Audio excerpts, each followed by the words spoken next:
ভারতের জাতীয় স্বার্থ ও নিরাপত্তার জন্যই নয়াদিল্লি বাংলাদেশের যে কোনো ব্যাপারে বিশেষভাবে মনোযোগী। বাংলাদেশের ওপর ভারত নিবিড়ভাবে নজর রাখছে বলে জানিয়েছেন ভারতের পররাষ্ট্রমন্ত্রী এস জয়শঙ্কর। ভারতের পার্লামেন্ট লোকসভায় বর্ষাকালীন অধিবেশন চলছে। অধিবেশনে তাকে বিজেপির এক এমপি বলেন, সম্প্রতি ঢাকা বিশ্ববিদ্যালয়ে সালতানাতি বাংলা নামের একটি ইসলামপন্থী গোষ্ঠী তথাকথিত গ্রেটার বাংলাদেশ নামে একটি মানচিত্র প্রকাশ করে। খবর হিন্দুস্তান টাইমসের। ভারতের একাধিক রাজ্য সেই মানচিত্রে বাংলাদেশি ভূখণ্ড হিসেবে প্রদর্শন করা হয়। বিভিন্ন সূত্রে জানা গেছে যে সালতানাতি বাংলা নামের এই গোষ্ঠীটি তুরস্ক ভিত্তিক এনজিও তার্কিশ ইউথ ফেডারেশনের সহায়তা ও মদতপুষ্ট। আমরা এ ব্যাপারে কেন্দ্রীয় পররাষ্ট্রমন্ত্রীর দৃষ্টি আকর্ষণ করছি।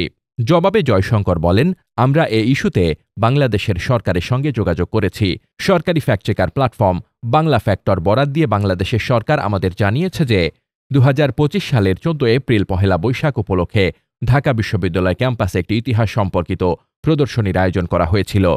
সেখানে মধ্যযুগের বাংলার একটি মানচিত্র প্রদর্শন করা হয়েছিল। ওই প্রদর্শনীর যারা আয়োজক ছিলেন তারা বাংলাদেশের সরকারকে বলেছেন যে কোনো বিদেশি সংস্থা বা গোষ্ঠীর সঙ্গে তাদের সম্পর্ক নেই।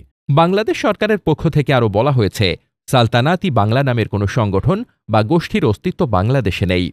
জয়শঙ্কর বলেন, আমরা জাতীয় স্বার্থ সংক্রান্ত বিষয়গুলোতে বাংলাদেশের প্রতি বিশেষভাবে মনোযোগী।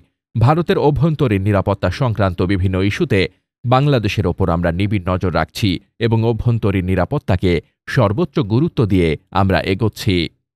Desk report, বার্তাবাজার।